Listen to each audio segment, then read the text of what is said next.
हाँ जी। जय जिनेन्द्र। गाइस ये लीगल एप्टीट्यूड की 32nd क्लास है और लीगल एप्टीट्यूड में हम लोग कॉन्स्टिट्यूशन ऑफ इंडिया कर रहे हैं। तो कॉन्स्टिट्यूशन ऑफ इंडिया की सेकंड क्लास है, राइट। हम लोगों ने अपने फर्स्ट क्लास में कॉन्स्टिट्यूशन ऑफ इंडिया के बारे में कुछ जनरल डिस्कशन की थी। मतलब what is constitution of India basically है क्या, राइट। कॉन्स्टिट्यूशन ऑफ इंडिया के प्रियम्बल को देखा था हमने और प्रियम्बल में यूज़ किए गए हर वर्ड्स को डीपली डिस्कस किया था। फिर जी एक हमने देखा था कि इंडिया का जो स्ट्रक्चर है या हम कहेंगे कॉन्स्टिट्यूशन ऑफ जो इंडिया है वो फेडरल है या यूनिटरी है, उसके बारे में हम लोगों ने डिस्कस किया था। और हमें स्टार्ट करना है फंडामेंटल राइट्स से। आ जाइए जी। फंडामेंटल राइट्स जो कि कहाँ दिए हुए हैं, कहता है कॉन्स्टिट्यूशन ऑफ इंडिया के पार्ट 3 में दिए हुए हैं। आर्टिकल 12 से लेकर आर्टिकल 35 तक जो भी हमारे पास राइट्स हैं उनको हम फंडामेंटल राइट्स कहते हैं। फंडामेंटल राइट्स क्यों कहते हैं? Because they are very fundamental, they are very essential for the intellectual, moral and spiritual development of a citizen of India, right. तो बड़ी सिंपल सी बात है, हम किसी भी देश में रहते हैं, उस देश के अंदर जो वहाँ के नागरिक हैं उनको कुछ अधिकार दिए जाते हैं, कुछ बेसिक राइट्स दिए जाते हैं। उन राइट्स के बिना उन सिटीजन्स का डेवलप कर पाना, फिजिकली डेवलप कर पाना, मॉरली डेवलप कर पाना, स्पिरिचुअली डेवलप कर पाना पॉसिबल नहीं होता। तो वो राइट्स इतने एसेंशियल होते हैं कि उनको नाम दिया जाता है फंडामेंटल राइट्स। इसी तरह कॉन्स्टिट्यूशन ऑफ इंडिया में भी कुछ राइट्स दिए गए हैं और उनको नाम दिया गया है फंडामेंटल राइट्स, क्योंकि वो इतने एसेंशियल है। जैसे कि राइट टू इक्वलिटी, मतलब जितने भी लोग इंडिया में रहेंगे, जितने भी इंडियन सिटीजन्स हैं, सबको समान अधिकार दिया जाएगा। राइट टू इक्वलिटी आर्टिकल 14 से लेकर आर्टिकल 18 तक राइट टू इक्वलिटी के बारे में दिया गया है। अलग अलग राइट्स दिए गए हैं जो हम आज की क्लास में डिस्कस करेंगे। फिर जी राइट टू फ्रीडम बहुत इम्पोर्टेंट राइट है। मैं फ्रीली जी सकता हूँ, मैं फ्रीली बोल सकता हूँ, मैं फ्रीली एक जगह से दूसरी जगह जा सकता हूँ, मैं फ्रीली ट्रेड कर सकता हूँ, मैं फ्रीली कुछ भी एजुकेशन ले सकता हूँ, मैं फ्रीली किसी भी रिलीजन को फॉलो कर सकता हूँ। ये राइट बहुत इम्पोर्टेंट है ताकि मैं अपने आप को इंसान समझूँ, एक फ्री ह्यूमन समझूँ, ना कि मैं अपने आप को स्लेव समझूँ, बंधवा मजदूर समझूँ, राइट। इस तरह राइट अगेंस्ट एक्सप्लॉयटेशन तो आर्टिकल 23-24 में दे रखा है। Right to freedom of religion article 25-28 में दे रखा है, 25-28। फिर जी cultural educational rights article 29 and 30 में दे रखा है। एक और आर्टिकल हुआ करता था आर्टिकल 31 जो कहता था राइट टू प्रॉपर्टी, लेकिन ये चीज़ पॉसिबल नहीं है कि हर किसी को राइट टू प्रॉपर्टी मिले, हर किसी के नाम पर प्रॉपर्टी होनी चाहिए।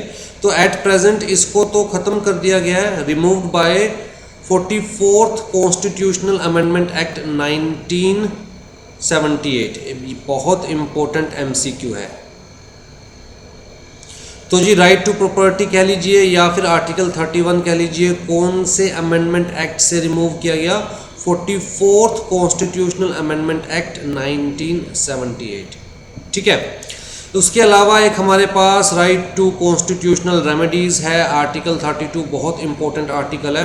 बेसिकली आर्टिकल 32 क्या कहता है कि अगर आपका ये कोई भी राइट इन्फ्रिंज हो रहा है, मतलब अगर आपको ये राइट्स नहीं मिल पा रहे हैं या कोई आपके इन राइट्स के साथ छेड़खानी कर रहा है, जैसे कि राइट टू फ्रीडम का केस है और कोई पुलिस ऑफिसर ज़बरदस्ती बिना किसी जुल्म के, बिना किसी लॉ के अंदर हमें उठाकर जेल में डाल दे, तो जी हमारे पास कहाँ सुनवाई होगी? कहता है राइट टू कॉन्स्टिट्यूशनल रेमेडीज़ आप आर्टिकल 32 में डायरेक्ट सुप्रीम कोर्ट में जा सकते हो to protect your fundamental right, right. तो ये सारी चीज़ें हम लोगों को पढ़नी है। तो जी fundamental rights are those rights which are essential for intellectual, moral and spiritual development of citizens of India. As these rights are fundamental or essential for the existence and all round development of the individuals, they are called fundamental rights। तो जी कौन से part में दिए हुए हैं, बहुत important MCQ है। कौन से आर्टिकल से लेकर कौन से आर्टिकल तक दिए हुए हैं फंडामेंटल राइट्स, बहुत इंपॉर्टेंट एमसीक्यू है। ठीक है, हाँ जी। Fundamental rights apply universally to all citizens irrespective of race, birth place, religion, caste, gender. तो इंडिया में अगर रह रहे हो तो कोई फ़र्क नहीं पड़ता कि आप दिल्ली में रह रहे हो, मुंबई में रह रहे हो या आप हिमाचल प्रदेश में रह रहे हो। कहता है इररिस्पेक्टिव ऑफ बर्थ प्लेस, आप कहाँ पैदा हुए हो कोई फ़र्क नहीं पड़ता, आपके पास ये राइट है अगर आप इंडिया में पैदा हुए हो तो। कहता है आप कौन सा रिलीजन फॉलो कर रहे हो कोई फ़र्क नहीं पड़ता, आप हिंदू हो, मुस्लिम हो, सिख हो, ईसाई हो। कहता है लॉ की नज़रों में, कॉन्स्टिट्यूशन ऑफ इंडिया की नज़रों में सारे एक बराबर है। तो आप चाहे कोई भी रिलीजन फॉलो करते हैं, आपके पास ये सारे राइट्स हैं। कहता है इररिस्पेक्टिव ऑफ रेस, किसी भी कास्ट या रेस के हो आप, कोई फ़र्क नहीं पड़ता, आप मेल हो या फीमेल हो कोई फ़र्क नहीं पड़ता, आपके पास ये सारे राइट्स अवेलेबल हैं as per constitution of India. ठीक है जी। लेकिन आपको एक चीज़ समझनी पड़ेगी, जब मैं कहता हूँ जी राइट टू फ्रीडम, हमने कहा सेक्शन 19 से लेकर 22, आर्टिकल 19 से लेकर 22 में क्या दिया हुआ है, राइट टू फ्रीडम। जब आर्टिकल 19 देखेंगे तो आप देखोगे वहाँ पर राइट टू स्पीच भी दिया हुआ है, मतलब मुझे अपनी बातें सामने रखने का राइट है, मुझे बोलने का राइट है, मैं फ्रीली अपने दिल की बात, मन की बात सामने रख सकता हूँ। लेकिन अगर मुझे बोलने का राइट दिया हुआ है तो क्या मैं उस राइट को मिसयूज़ कर सकता हूँ? मैं सामने वाले को गाली देकर ये कह सकता हूँ मेरे पास तो बोलने का राइट है, मैं फाउल वर्ड्स यूज़ करके कह सकता हूँ मेरे पास तो बोलने का राइट है, राइट। ऐसा नहीं हो सकता ना कि मैं अपने राइट्स को मिसयूज़ करूँ। तो जी कोई भी अपने राइट को मिसयूज़ नहीं कर सकता, किसी भी राइट को मिसयूज़ नहीं कर सकता। इसीलिए स्टेट के पास पावर है। Here state means government. State का मतलब हरियाणा पंजाब से नहीं है, स्टेट का मतलब गवर्नमेंट। इसीलिए स्टेट के पास पावर है कि स्टेट इन फंडामेंटल राइट्स पर रीजनेबल रिस्ट्रिक्शंस लगा सकती है। तो no fundamental right in India is absolute. Absolute right नहीं है। आप ये नहीं कह सकते कि अगर आपको कॉन्स्टिट्यूशन ऑफ इंडिया ने अपने मन की बात सामने रखने का राइट दिया है तो उसके अंदर आप किसी की निंदा करेंगे, उल्टा सीधा बोलेंगे, किसी को हर्ट करेंगे, किसी को सेल्फ रिस्पेक्ट किसी की हर्ट करेंगे, ये राइट नहीं है आपके पास, राइट। तो राइट है but with reasonable restrictions. No right is absolute. Clear है? तो रीजनेबल रिस्ट्रिक्शंस इंपोज की जा सकती है by the state through a valid law. ठीक। अब जी यहाँ पर आपको कुछ चीज़ें याद रखनी है, जैसे हमारे पास आर्टिकल 15 है, 16 है, 19 है, 13 है, ये सारे आर्टिकल्स हम डिस्कस करेंगे। कहता है ये आर्टिकल सिर्फ और सिर्फ किसको राइट्स दे रहे हैं? सिटीज़न ऑफ इंडिया को। ये आर्टिकल सिर्फ किसको राइट दे रहे हैं? सिटीज़न ऑफ इंडिया को। देखो इंडिया में दो तरह के लोग हो सकते हैं, एक जो सिटीज़न ऑफ इंडिया है, राइट, दूसरे जो सिटीज़न ऑफ इंडिया नहीं है लेकिन फिर भी एट प्रेजेंट इंडिया की धरती पर है। जैसे मान के चलो मेरा ब्रदर यूएसए में रहता है, वो यूएसए का सिटीज़न है मान के चलते हैं, लेकिन वो मुझसे इंडिया में मिलने आया हुआ है, तो वो सिटीज़न ऑफ इंडिया नहीं है लेकिन फिर भी एट प्रेजेंट इंडिया की धरती पर है, फिर भी at present soil of India पर है, राइट। तो जी कौन से राइट्स सिर्फ सिटीज़न ऑफ इंडिया को मिलेंगे, कौन से राइट्स सबको मिलेंगे? सबका मतलब जो भी इंडिया की धरती पर है, चाहे वो सिटीज़न ऑफ इंडिया है या सिटीज़न ऑफ इंडिया नहीं है। तो ये आर्टिकल 14 है, 20 है, 21 है, 22, 23, 25, 27, 28 ये सबको मिलेंगे। Anyone on the soil of India, जो भी इंडिया की धरती पर प्रेजेंट है, चाहे वो सिटीज़न ऑफ इंडिया है या नहीं है। और आर्टिकल 15, 17, 18, 20, 24 कहता है ये एक्चुअल में ना आर्टिकल्स राइट नहीं दे रहे, बल्कि ये क्या है, लिमिटेशंस हैं। कायदे से क्या है, लिमिटेशंस। किसके ऊपर? कहता है लेजिस्लेटिव पावर के ऊपर। किसके ऊपर? लेजिस्लेटिव पावर के ऊपर। सारी चीज़ें धीरे धीरे समझ में आ जाएगी जैसे जैसे हम स्टार्ट करेंगे। तो ये चीज़ भी बहुत इंपॉर्टेंट एमसीक्यू बनते हैं कि जी आर्टिकल 14 से 18 कौन से राइट्स दिए हुए हैं? Right to equality. ये आपसे पूछा जा सकता है राइट टू इक्वालिटी कौन से आर्टिकल से लेके कौन से आर्टिकल तक दिए हुए हैं, 14 से लेकर 18। तो इस पॉइंट ऑफ व्यू से एमसीक्यू के पॉइंट ऑफ व्यू से बहुत इंपॉर्टेंट कंटेंट है, आपको ये याद रखना पड़ेगा, ठीक है।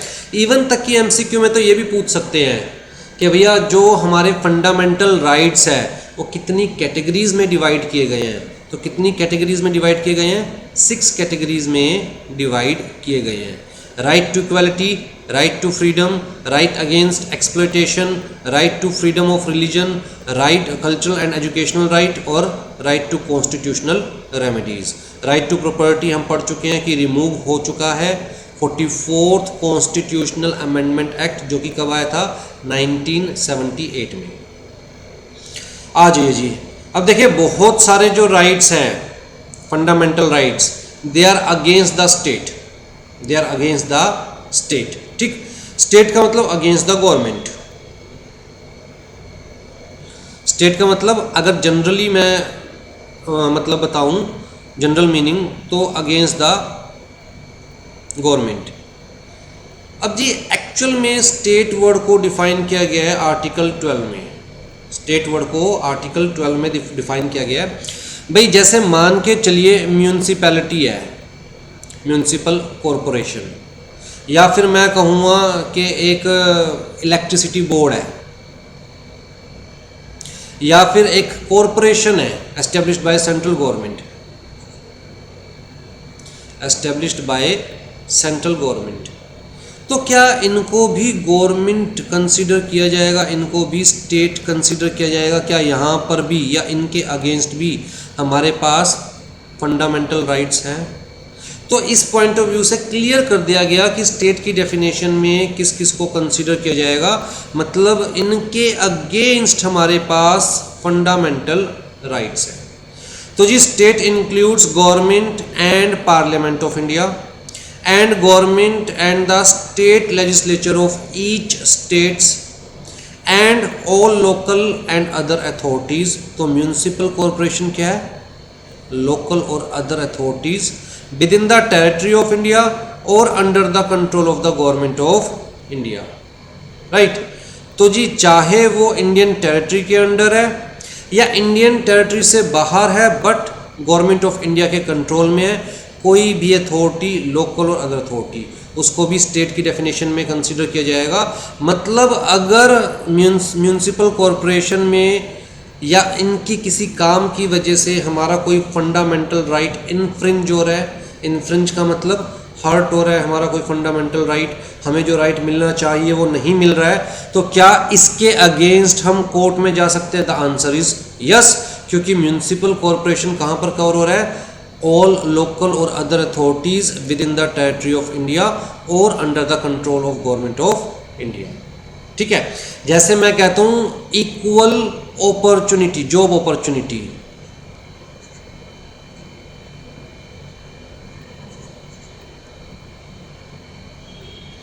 इक्वल जॉब अपॉर्चुनिटी कहता है जी कोई भी ऐसी एसोसिएशन है, कोई भी ऐसी एंटिटी है, कोई भी ऐसी कंपनी है, कोई भी ऐसा डिपार्टमेंट है, कोई भी ऐसी अथॉरिटी है जो स्टेट की डेफिनेशन में कवर हो रही है, मतलब जो कि गवर्नमेंट के अंडर है, कंट्रोल्ड बाय द गवर्नमेंट है, या इंडियन टेरिटरी के अंदर है, कंट्रोल्ड बाय द गवर्नमेंट है, तो भैया वहाँ पर सबको जॉब करने की इक्वल अपॉर्चुनिटी मिलनी चाहिए, सबका समान अधिकार है जॉब करने का on the basis of qualification, merit basis पर। ये नहीं कह सकते कि भैया आप मुस्लिम हो तो जी आपको हम जॉब नहीं देंगे, या फिर आप सिख हो तो आपको जॉब नहीं देंगे। कहता कास्ट के बेसिस पर आप किसी भी तरह का क्लासिफिकेशन नहीं कर सकते, रेस के बेसिस पर किसी भी तरह का क्लासिफिकेशन नहीं कर सकते, राइट। लेकिन जो ये इक्वल जॉब अपॉर्चुनिटी है, क्या वो प्राइवेट एस्टेब्लिशमेंट्स में भी है? The answer is no, the answer is no. अगर मैं अपनी ही एस्टेब्लिशमेंट की बात करूं, दीप ज्ञान की बात करूं, तो मेरी एस्टेब्लिशमेंट एक प्राइवेट एस्टेब्लिशमेंट है, वहाँ पर मैं अपनी मर्जी के अकॉर्डिंग या मैनेजमेंट अपनी मर्जी के अकॉर्डिंग एम्प्लॉय हायर कर सकती है, राइट। लेकिन कहता है अगर स्टेट की डेफिनेशन में कवर हो रही है कोई एस्टेब्लिशमेंट, तो वहाँ पर मैनेजमेंट की मर्जी नहीं चलेगी, वहाँ पर सबके पास जॉब के लिए अप्लाई करने का इक्वल अपॉर्चुनिटी है, और कास्ट के बेसिस पर, रेस के बेसिस पर या फिर प्लेस के बेसिस पर डिस्टिंक्शन नहीं की जा सकती, क्लासिफिकेशन नहीं की जा सकती, भेदभाव नहीं किया जा सकता, राइट। इसीलिए इम्पोर्टेंट है ये जानना कि एक्चुअल में स्टेट में क्या क्या कवर हो रहा है, स्टेट की डेफिनेशन में कौन कौन से एस्टेब्लिशमेंट्स आती है, कौन कौन से डिपार्टमेंट्स आते हैं, क्योंकि उन्हीं के अगेंस्ट हमारे पास फंडामेंटल राइट्स है।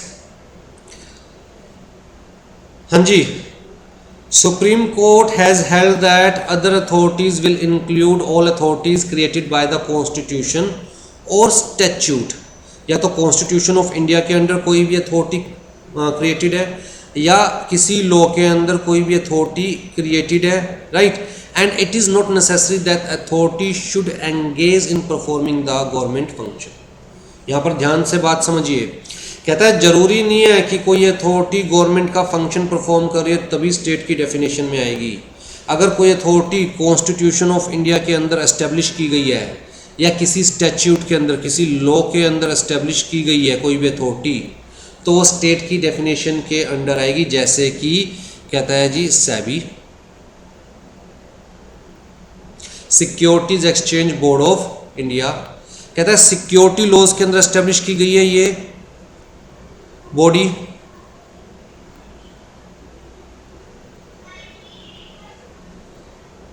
सिक्योरिटीज लॉ के अंदर एस्टेब्लिश की गई है, बेसिकली सिक्योरिटीज एक्ट 1992 के अंदर एस्टेब्लिश की गई है, right.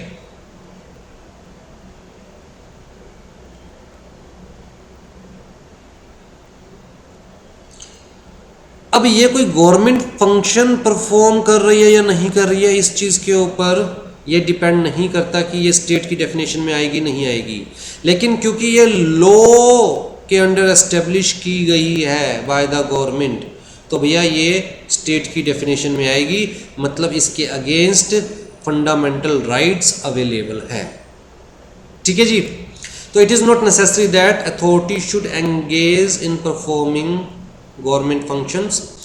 Local authorities like municipalities, district board, panchayat, improvement trust, port trust, mining settlement boards, electricity authorities, university, जैसे दिल्ली यूनिवर्सिटी है, ठीक है, जैसे ICSI है,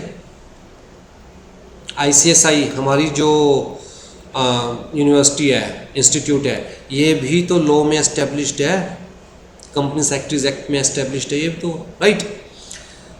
प्रेसिडेंट, इनकम टैक्स डिपार्टमेंट, इन सबको क्या कंसिडर किया जाएगा, स्टेट, मतलब इनके अगेंस्ट हमारे पास फंडामेंटल राइट्स है। Stock exchange board of India, basically जो स्टॉक एक्सचेंजेस हैं, या फिर जो हमारे पास क्रिकेट बोर्ड है, board of control for cricket in India, BCCI, इसके बारे में तो आप सब सुनते होंगे, जानते होंगे, राइट। या स्टॉक एक्सचेंज है, कहता है इनको अथॉरिटी कंसीडर नहीं किया गया, इनको स्टेट कंसीडर नहीं किया गया, मतलब इनके अगेंस्ट हमारे पास फंडामेंटल राइट्स नहीं है, ठीक है। अब जी फिर भी कन्फ्यूजन है, बहुत सारी अथॉरिटीज़, बहुत सारे डिपार्टमेंट्स, बहुत सारी एस्टेब्लिशमेंट्स ऐसी होती है जहाँ पर ये कंक्लूड करना मुश्किल हो जाता है कि एक्चुअल में स्टेट की डेफिनेशन में आएगी या नहीं आएगी, मतलब एक्चुअल में सामने वाले डिपार्टमेंट में, सामने वाली अथॉरिटी के अगेंस्ट, सामने वाले एस्टेब्लिशमेंट के अगेंस्ट हमारे पास फंडामेंटल राइट्स है या नहीं है, ठीक है। तो जी एक केस लो है हमारे पास, बहुत इंपॉर्टेंट केस लो है, आप इसे लैंडमार्क केस लो कह सकते हैं। जो इम्पोर्टेंट केस लोज होते हैं, जो ऐसे केसेस होते हैं जहाँ पर चीज़ें सेटल्ड हो जाती है, तो उनको हम कहते हैं लैंडमार्क केस लॉज, ठीक है। तो अजय हसीजा वर्सेस खालिद मुजिब, तो ये जो केस लो है ये सुप्रीम कोर्ट का केस लो है। तो इस केस के अंदर सुप्रीम कोर्ट ने क्या कहा कि अगर आपको ये डिटरमाइन करना है कि कोई भी एस्टेब्लिशमेंट स्टेट है या नहीं है, मतलब किसी भी एस्टेब्लिशमेंट के अगेंस्ट आपके पास फंडामेंटल राइट्स है या नहीं है, तो ये फैक्टर्स आप कंसिडर कीजिए, इन फैक्टर्स के बेसिस पर डिटरमाइन कीजिए कि भैया वो एस्टेब्लिशमेंट स्टेट है या नहीं है, ठीक है जी। तो पहला क्या है कहता है if the entire share capital of the corporation is held by government, अगर किसी कॉरपोरेशन की, किसी एस्टेब्लिशमेंट की सारी शेयर कैपिटल गवर्नमेंट ने होल्ड की हुई है, तो बट ऑब्वियस सी बात है क्या है, वो गवर्नमेंट एस्टेब्लिशमेंट है, गवर्नमेंट कंपनी है, गवर्नमेंट कॉरपोरेशन है, राइट। तो क्लियर कट कहा गया it would go a long way towards indicating that the corporation is an instrumentality और एजेंसी ऑफ द गवर्नमेंट, मतलब उस केस के अंदर उस कॉरपोरेशन को स्टेट कंसिडर किया जाएगा if the entire share capital is held by the government, ठीक है। फिर दूसरा कहा गया where the financial assistance of the state is so much, जहाँ पर गवर्नमेंट, मतलब स्टेट का मतलब गवर्नमेंट, जहाँ पर गवर्नमेंट उस कॉरपोरेशन को, एस्टेब्लिशमेंट को इतनी ज़्यादा फाइनेंशियल असिस्टेंस दे रही है as to meet almost the entire expenditure of that corporation,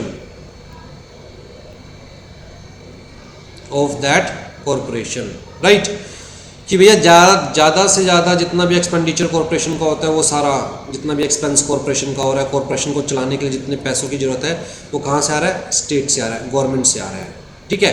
चाहे गवर्नमेंट ने उसकी शेयर कैपिटल होल्ड नहीं कर रखी, लेकिन उसको चलाने के लिए जो खर्चा लग रहा है वो कहाँ से आ रहा है, गवर्नमेंट से आ रहा है, गवर्नमेंट की पॉकेट से आ रहा है। तो it would afford some indication of the corporation being impregnated by with the government character. तो ये मान के चला जा सकता है, कि हाँ भैया वो कॉरपोरेशन जो है वो क्या है, स्टेट है। मतलब और भी फैक्टर्स देखने पड़ेंगे, लेकिन ये एक इम्पोर्टेंट फैक्टर है ये डिटरमाइन करने के लिए कि वो कॉरपोरेशन स्टेट है या नहीं है, ठीक है। Whether the corporation enjoys a monopoly, अगर कोई भी कॉरपोरेशन मोनोपोली इंजॉय कर रही है, राइट, मतलब एक छत्र राज जिसे हम बोलते हैं, उसके अलावा वो काम कोई और नहीं कर सकता पूरे इंडिया में या पूरे स्टेट के अंदर, राइट। और वो जो मोनोपोली जो स्टेटस है वो किस वजह से है, कहता है लॉ की वजह से, कन्फर्ड और protected by the state, government की वजह से, या गवर्नमेंट ने कोई लॉ बनाया उस वजह से, ठीक है। अगर भैया मोनोपोली स्टेटस एंजॉय किया जा रहा है और वो मोनोपोली स्टेटस दिया किसने है, स्टेट ने, तो भैया ये एक इम्पोर्टेंट फैक्टर है ये डिटरमाइन करने में कि वो कॉरपोरेशन स्टेट की डेफिनेशन में कवर होगी। हाँ जी, existence of deep and pervasive state control, deep and pervasive मतलब ज़्यादातर कंट्रोल कॉरपोरेशन का किसने ले रखा है अपने हाथ में, स्टेट ने, गवर्नमेंट के अकॉर्डिंग वो कॉरपोरेशन चल रही है। और वो जो कंट्रोल है वो कंटिन्यूस है, ऐसा नहीं थोड़े टाइम के लिए, बल्कि कंटिन्यूस है, हमेशा से स्टेट का ही कंट्रोल रहा उस कॉरपोरेशन के ऊपर। तो कहता है again it is an indication कि वो कॉरपोरेशन क्या है, स्टेट, एन एजेंसी और instrumentality of state.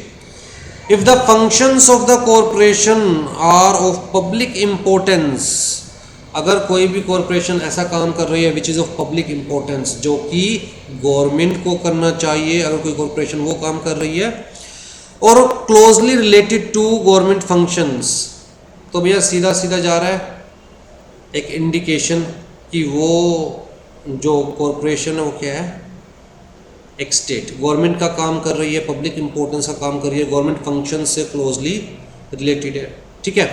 If a department of government is transfer to a corporation, अगर गवर्नमेंट का कोई डिपार्टमेंट ही किसी कॉरपोरेशन को ट्रांसफ़र हो जाता है, तो भैया उस कॉरपोरेशन को फिर क्या कंसीडर किया जा सकता है, स्टेट कंसीडर किया जा सकता है, ठीक।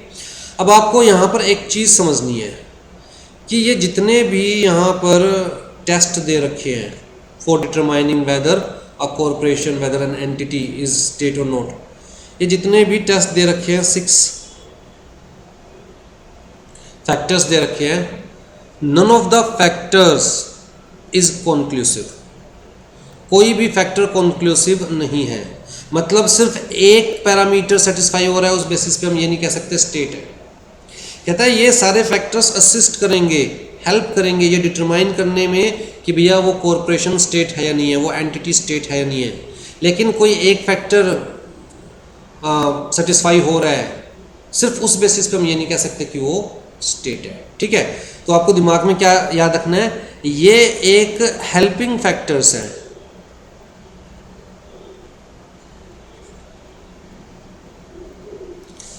कॉन्क्लूसिव नहीं है।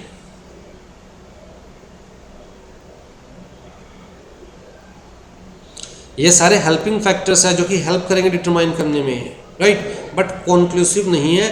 और भी फैक्टर्स कंसिडर करने पड़ सकते हैं while determining whether an entity is a state or not, whether an entity is the instrumentality, या फिर दूसरा वर्ड क्या यूज किया गया, agency of the government or not.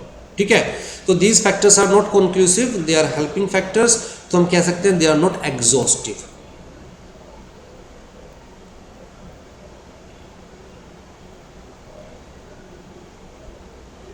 Not exhaustive, ठीक है, ये एग्जॉस्टिव फैक्टर्स नहीं है, दे आर इंक्लूसिव फैक्टर्स। आ जाइए जी, तो क्लियर हो गया कि हमने ये क्यों पढ़ा कि भैया स्टेट की डेफिनेशन क्या है, क्योंकि हमारे पास जो फंडामेंटल राइट्स है वो किसके अगेंस्ट है, कहता है गवर्नमेंट के अगेंस्ट। किसके अगेंस्ट है, गवर्नमेंट के against. Fundamental rights are available against government, fundamental rights are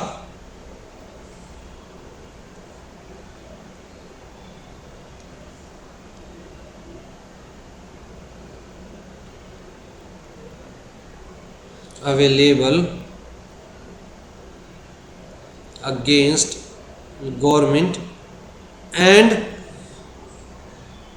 government agencies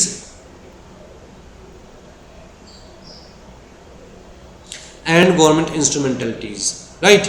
तो ये जो गवर्नमेंट है, गवर्नमेंट एजेंसीज है, गवर्नमेंट इंस्ट्रूमेंटलिटीज है, इनको हम क्या बोल रहे हैं, स्टेट।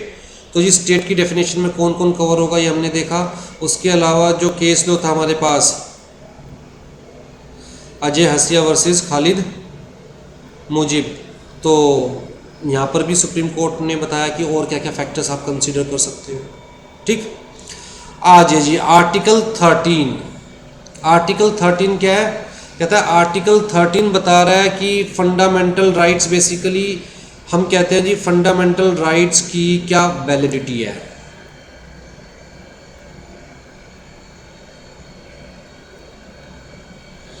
आर्टिकल 13 क्या बता रहा है, वैलिडिटी ऑफ फंडामेंटल राइट्स। ठीक है, अब देखिए इंडिया बहुत समय तक ब्रिटिशर्स का गुलाम रहा।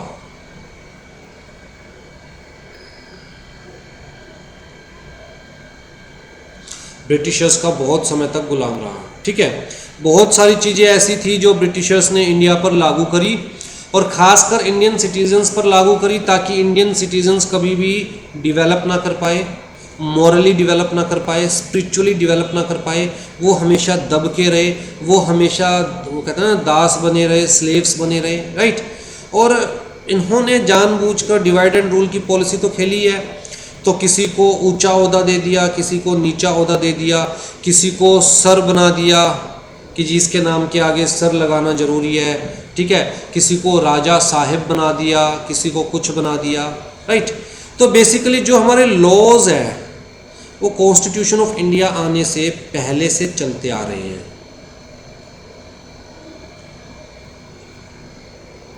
प्री कॉन्स्टिट्यूशनल लॉज, यहाँ मान के चलते हैं हमारा आया कॉन्स्टिट्यूशन ऑफ इंडिया, और आगे क्या है हमारे पास, पोस्ट कॉन्स्टिट्यूशनल लॉज।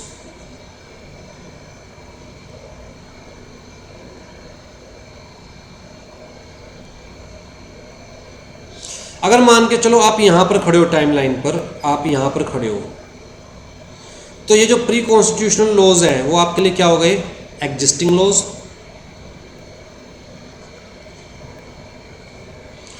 जो प्री कॉन्स्टिट्यूशनल लॉज है वो आपके लिए क्या हो गए, एग्जिस्टिंग लॉज, राइट। और जो पोस्ट कॉन्स्टिट्यूशनल लॉज है वो आपके लिए क्या हो गए, न्यू लॉज। ठीक है, अब जी फंडामेंटल राइट्स का कंसेप्ट तो किसने दिया, कॉन्स्टिट्यूशन ऑफ इंडिया ने। जब कॉन्स्टिट्यूशन ऑफ इंडिया बनाया गया, अगर हम प्रियम्बल की बात करें, दोबारा से एक बार प्रियम्बल दिखा रहा हूँ आपको, जो हमने लास्ट क्लास में डिस्कस किया था। तो प्रियम्बल में क्या कहा गया, कहता है जी equality of status and of opportunity, equality of status and of opportunity, liberty of thoughts, expression, belief, faith and worship, justice social, economic and political. ये क्या है? ये बेसिकली फंडामेंटल राइट्स ही तो है, फंडामेंटल राइट्स ही तो है। तो बेसिकली फंडामेंटल राइट्स जो है वो कॉन्स्टिट्यूशन ऑफ इंडिया ने हमें दिए, आर्टिकल 12 से लेकर आर्टिकल 35 तक, ठीक है। इसका मतलब कॉन्स्टिट्यूशन ऑफ इंडिया से पहले ये जो ये वाला टाइम स्पैन है, इसके अंदर हो सकता है no fundamental rights, possibly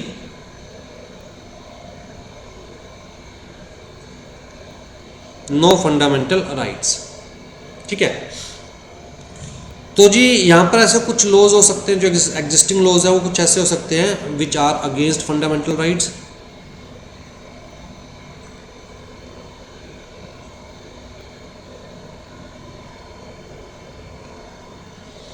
which are against fundamental rights. तो जी कॉन्स्टिट्यूशन ऑफ इंडिया आने के बाद क्या सिनेरियो रहेगा? कॉन्स्टिट्यूशन ऑफ इंडिया ने कहा फंडामेंटल राइट्स आर एलिमेंट्री, वो तो देने ही देने पड़ेंगे। लेकिन जब कॉन्स्टिट्यूशन ऑफ इंडिया आया तब कुछ ऐसे एग्जिस्टिंग लॉज थे which are against fundamental rights या which may be against fundamental rights, ठीक है। तो यहाँ पर कहा गया आर्टिकल 13 ने रोल प्ले किया। आर्टिकल 13 के सब आर्टिकल 1 ने कहा कि जितने भी एग्जिस्टिंग लॉज हैं, सब आर्टिकल 1 किसके बारे में बात कर रहा है? एग्जिस्टिंग लॉज के बारे में। और एग्जिस्टिंग लॉज से हमारा मतलब क्या है? प्री कॉन्स्टिट्यूशनल लॉज, ठीक है। तो सब आर्टिकल 1 ने कहा आर्टिकल 13 के कि भैया जो भी pre constitutional law fundamental rights के वायलेटिव है, मतलब जो फंडामेंटल राइट्स को वायलेट कर रहे हैं, pre constitutional laws, existing laws, वो क्या है जी? If violative of fundamental rights, तो क्या है? कहता है जी इनवैलिड।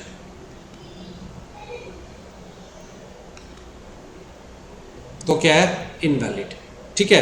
अगर मान के चलो ये पूरा एक लॉ है, existing law, pre constitutional law, इस लॉ का ये वाला पार्ट जो है that is violative of fundamental rights, ठीक है। ये फंडामेंटल राइट्स छीनता है, ये वाला पार्ट, इसमें ऐसे प्रोविजंस है जो कि फंडामेंटल राइट्स को छीनते हैं।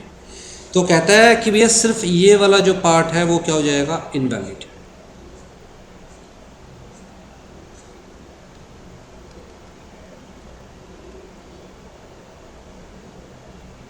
इनवैलिड। और बाकी जो लॉ है वो क्या रहेगा? वैलिड, ठीक है। तो इस वाले पार्ट को क्या लग गया? ग्रहण लग गया, जब तक ये वाला पार्ट अगेंस्ट फंडामेंटल राइट्स है, ठीक है जी। और फिर जी सब आर्टिकल 2 ने कहा अबाउट न्यू लॉज कि कोई भी नया law shall not be against fundamental rights. तो इसका मतलब आप अब कोई नया लॉ ऐसा बना ही नहीं सकते which is violative of fundamental rights. हाँ जी, देखिए ध्यान से,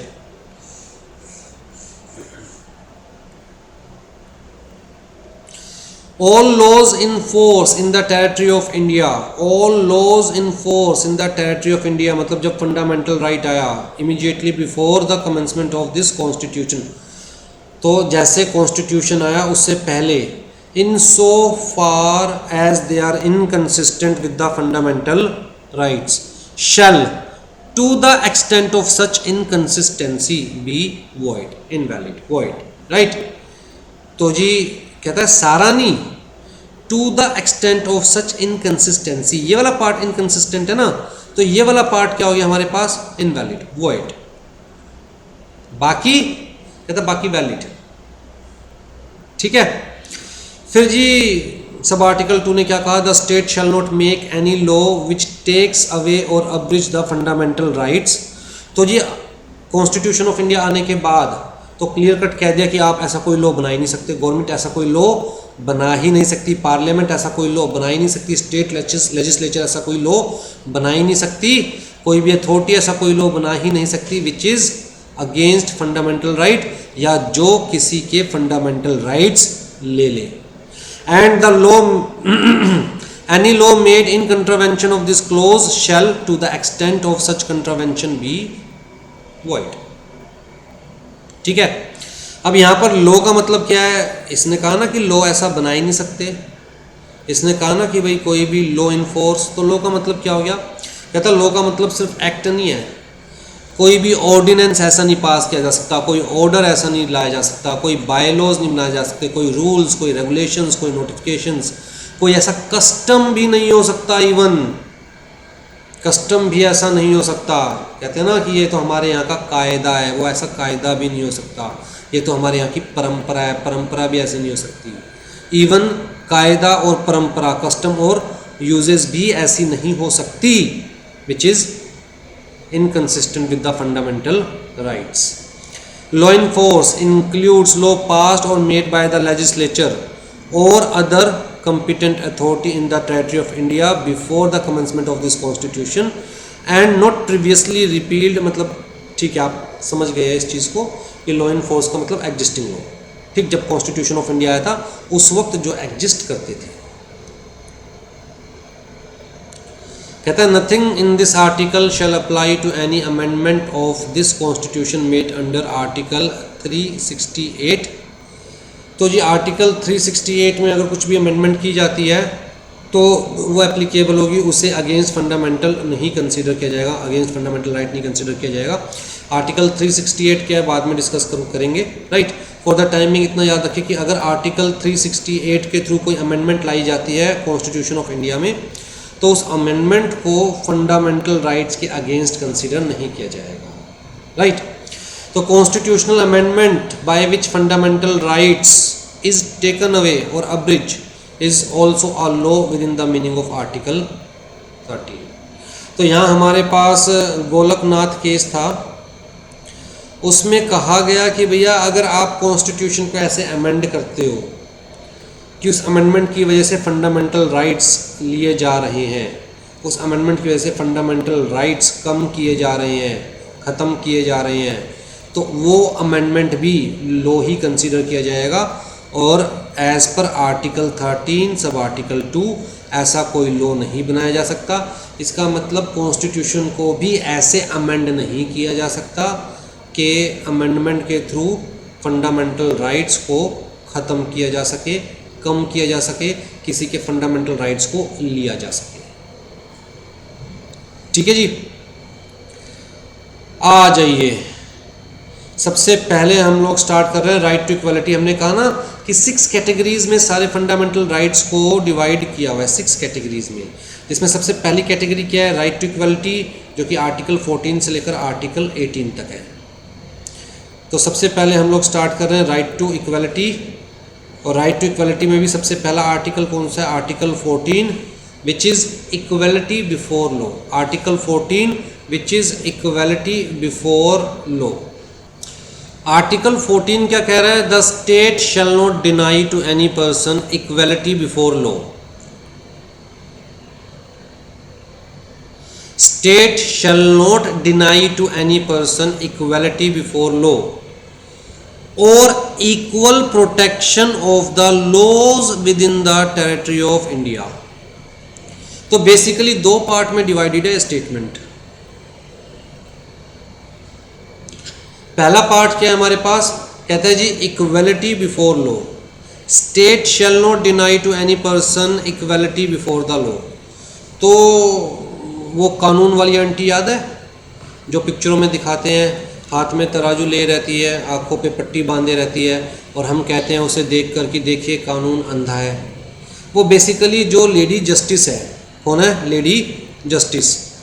उसकी आंखों पे जो पट्टी बंधी हुई है, वो जो ब्लाइंड फोल्डेड है, वो इस वजह से नहीं कि कानून अंधा है, वो इस वजह से कि जब मैं कोई भी न्याय कर रही हूँ, जब भी कानून कोई भी न्याय करेगा उसके लिए सारे एक समान हैं। मेरी आंखों से ना किसी का स्टेटस दिखता है, ना किसी की पोजीशन दिखती है, ना ये दिखता है कि कौन रिच है कौन पुअर है, ना ये दिखता है कि कौन एजुकेटेड है कौन अनएजुकेटेड है। मेरे लिए सारे एक समान है। तो इक्वलिटी बिफोर द लॉ, तो state should not deny to any person equality before the law. ये बेसिकली क्या हो गया, एक नेगेटिव अप्रोच हो गई एक तरह से कि स्टेट ये काम नहीं करेगा।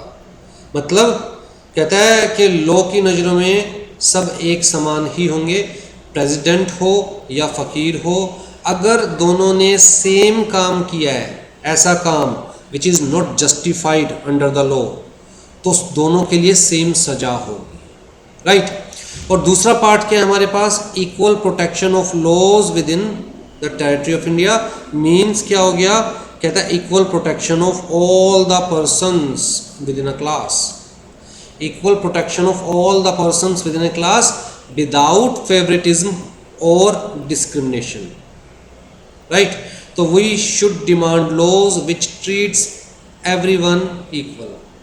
तो ये एक नेगेटिव एस्पेक्ट हो गया कि स्टेट ऐसा नहीं करेगा, ये एक पॉजिटिव एस्पेक्ट हो गया कि हमें क्या डिमांड करना चाहिए, हमें ऐसा लॉज डिमांड करने चाहिए जो कि सबको इक्वल ट्रीट करे, विच ट्रीट्स एवरीवन इक्वल, ठीक है। अब यहाँ पर मैंने लिखा विद इन ए क्लास, मतलब तो आपको समझ में आ गया। ये क्या कह रहा है कि भैया किसी को भी छोटा मत समझिए। ये क्या कह रहा है कि ऐसे लॉज लेके आइए जो सबको समान समझे। जो एग्जिस्टिंग लॉज हैं उन एग्जिस्टिंग लॉज के पॉइंट ऑफ व्यू से किसी को भी छोटा या बड़ा मत समझिए, सबको इक्वल समझिए। और जो नए लॉज आएंगे वो नए लॉज भी ऐसे आएंगे जो सबको इक्वल समझेंगे, राइट। तो यहाँ पर इक्वल समझने का क्या मतलब है, इसको समझना जरूरी है। कहता है जी देखिए, एक घर के अंदर दो बच्चे हैं, एक है 5 साल का और दूसरा है 15 साल का, ठीक। एक बड़ी अच्छी चीज़ हाईलाइट कर रहा हूँ, यहाँ पर वर्ड लिखा हुआ है लो पहली स्टेटमेंट में, और दूसरे पार्ट में वर्ड लिखा हुआ है लॉस, ठीक है। यहाँ पर जो लो वर्ड यूज़ किया गया है वो जनरल सेंस में यूज़ किया गया है, और यहाँ पर जो वर्ड लॉज यूज़ किए गए हैं वो स्पेसिफिक सेंस में यूज़ किए गए हैं। मतलब ये कह रहा है जनरली घर में दो बच्चे हैं, दोनों को माँ बाप का समान प्यार मिलना चाहिए, एक सा प्यार मिलना चाहिए। माँ बाप की नज़रों में दोनों ही बच्चे एक समान हैं। माँ बाप बच्चों के बीच में भेदभाव नहीं करते जनरल सेंस में, कि भैया लोगों के बीच में भेदभाव नहीं करेगा। दूसरे सेंस में equal protection of laws within the territory.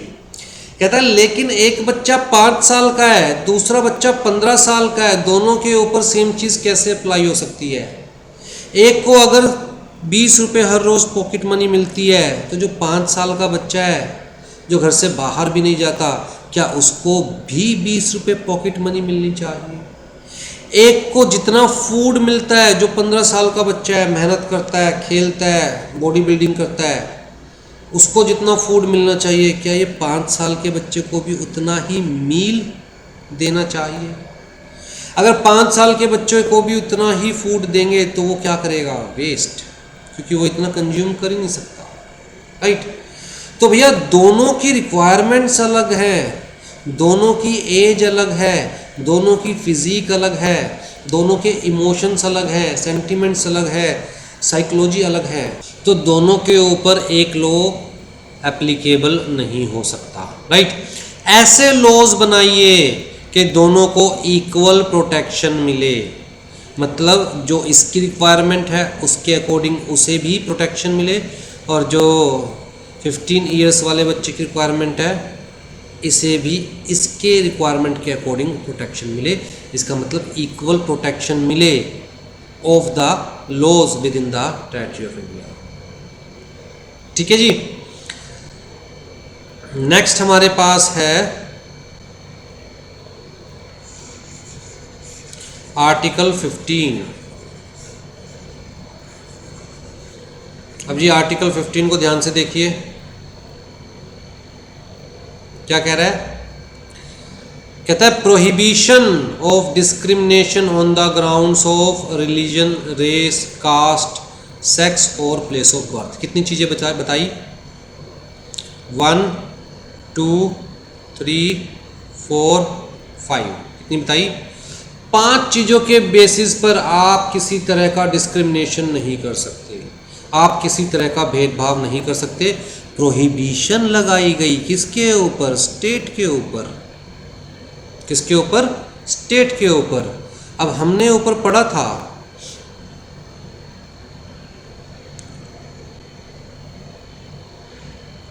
Rights covered under article 15, 17, 18, 20, 24 are absolute limitation upon the legislative power.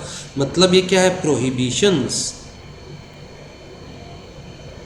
Upon the legislative powers, मतलब ठीक है। तो जी ये साफ साफ कह रहा है आर्टिकल 15 के भैया आप इन 5 चीज़ों के बेसिस पर डिस्क्रिमिनेशन नहीं कर सकते किसी के भी साथ। किन 5 चीज़ों के बेसिस पर? रिलीजन के बेसिस पर। हिंदू, मुस्लिम, सिख, ईसाई, जैन, जो 5 रिलीजन इंडिया में रिकॉग्नाइज्ड हैं, ये पांचों एक समान लेकर चले जाएंगे। आप रिलीजन के बेसिस पर किसी के साथ डिस्क्रिमिनेशन नहीं कर सकते, आप रेस के बेसिस पर किसी के साथ डिस्क्रिमिनेशन नहीं कर सकते, कास्ट के बेसिस पर किसी के साथ डिस्क्रिमिनेशन नहीं कर सकते, लोअर कास्ट, हायर कास्ट, ऐसा कुछ नहीं होगा, राइट। प्लेस ऑफ बर्थ के बेसिस पर किसी के साथ डिस्क्रिमिनेशन नहीं कर सकते कि भैया तू पंजाब का है तो तुझे हम जॉब नहीं देंगे, दिल्ली वाले को जॉब देंगे, राइट। ऐसे डिस्क्रिमिनेशन नहीं कर सकते। तो जी state shall not discriminate against any citizen on the ground only of, सिर्फ इन बेसिस के ऊपर। कहता है डिस्क्रिमिनेशन मना नहीं कर रहे हैं हम लोग, अगर वैलिड कंसेप्ट है डिस्क्रिमिनेशन का, जैसे कि क्वालिफिकेशन के बेसिस पे डिस्क्रिमिनेशन कर सकते हैं। अब अगर मैं कोई टीचर रखूँगा अपने इंस्टीट्यूशन में, ऑर्गेनाइजेशन में, CS के स्टूडेंट्स को टीच करने के लिए, तो कोई 5वीं पास टीचर तो रख नहीं लूँगा। जो 5th क्लास के बच्चों को पढ़ाता होगा या खुद 5th पास होगा उसको तो टीचर रख नहीं लूँगा मैं, राइट। तो वहाँ पर तो मैं कहूँगा ना भैया person must be qualified company secretary, right.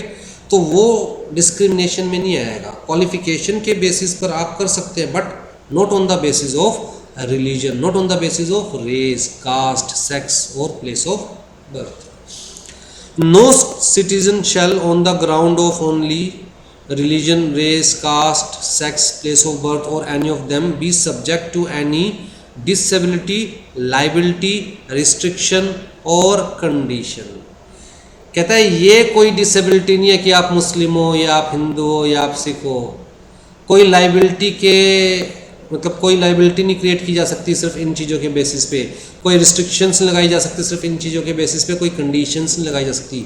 भाई तू अगर जम्मू कश्मीर का है तो तुझे एफिडेविट देना पड़ेगा ज्वाइन करने से पहले, किसी और को नहीं देना पड़ेगा, ऐसी कोई कंडीशन नहीं लगाई जा सकती। With regard to access to shops, public restaurants, hotels, place of public entertainment, तो सिनेमा हॉल में सारे जा सकते हैं, गोरा है, काला है, छोटा है, मतलब लो कास्ट का है, हाई कास्ट का है। कहता है कुछ ऐसा कंसीडर ही नहीं कर रहा constitution of India, high caste low caste consider नहीं करता, राइट। पब्लिक रेस्टोरेंट्स में कोई भी खाना खाने जा सकता है, होटल्स में कोई भी जा सकता है। With respect to use of wells, tanks, bathing ghats, roads, place of public resorts maintained wholly और partly out of state funds और dedicated to the use of general. भाई जो होली या पार्टली स्टेट फंड से मेंटेन्ड है, चल रहे हैं, वहाँ तो ये भेदभाव हो ही नहीं सकता। जो जनरल पब्लिक के लिए भी खोल लिया, जैसे मैंने जनरल पब्लिक के लिए रेस्टोरेंट खोल लिया, तो मैं भी भैया ऐसा कोई भेदभाव नहीं कर सकता, स्टेट ऐसा कोई लॉ नहीं बना सकता, ठीक है जी। फिर सब आर्टिकल 3 कह रहा है स्टेट में make special provisions for women and children. Women और चिल्ड्रन के लिए स्पेशल प्रोविजंस बन सकते हैं, उनको स्पेशल प्रिविलेज दी जा सकती है, उनको स्पेशल एडवांटेज दी जा सकती है फॉर देयर एडवांसमेंट, ठीक है। फिर जी सब आर्टिकल 4 क्या कह रहा है, स्टेट में make special provision for the advancement of socially and economically, यहां पर मैं एंड को हाईलाइट कर रहा हूं, कहता है ऐसे सिटीजन्स जो कि सोशली भी बैकवर्ड है एंड इकोनॉमिकली भी बैकवर्ड है। सिर्फ सोशली बैकवर्ड नहीं है, सिर्फ इकोनॉमिकली बैकवर्ड नहीं है, सोशली भी बैकवर्ड है एंड इकोनॉमिकली भी बैकवर्ड है, ऐसे सिटीजन्स के लिए, या फिर जो शेड्यूल्ड कास्ट है, शेड्यूल्ड ट्राइब्स है, उनके लिए स्टेट स्पेशल प्रोविजंस बना सकता है उनकी एडवांसमेंट के लिए। ठीक है, फिर जी सब आर्टिकल 5 क्या कहता है, state can make special provisions by law for the advancement of any socially and educationally backward class of citizens, ऊपर वाला ही है, और फॉर द शेड्यूल्ड कास्ट और शेड्यूल्ड ट्राइब्स, ऊपर वाला ही है। लेकिन यहाँ पर जो सब आर्टिकल 5 है ये किसके बारे में बात कर रहा है, कहता है जी एडमिशन टू एजुकेशनल इंस्टीट्यूशंस। तो जी स्पेशल प्रोविजंस बनाए जा सकते हैं for the advancement of socially and educationally backward citizens, for the scheduled caste, for the scheduled tribes, with respect to their admission to educational institutions, और चाहे वो educational institutions private educational institutions ही क्यों ना हो, चाहे वो एडिड या अनएडिड बाय स्टेट हो, मतलब चाहे वो फंडेड या अनफंडेड बाय द स्टेट्स हो। ठीक है, तो इवन जो प्राइवेट स्कूल है वहाँ पर भी economically and socially backward class के लिए स्पेशल कोटा रखा जा सकता है। लेट्स से 25% आपको socially and economically backward class के बैकवर्ड क्लास स्टूडेंट्स लेने पड़ेंगे, या फिर शेड्यूल कास्ट शेड्यूल ट्राइब्स वाले स्टूडेंट्स लेने पड़ेंगे।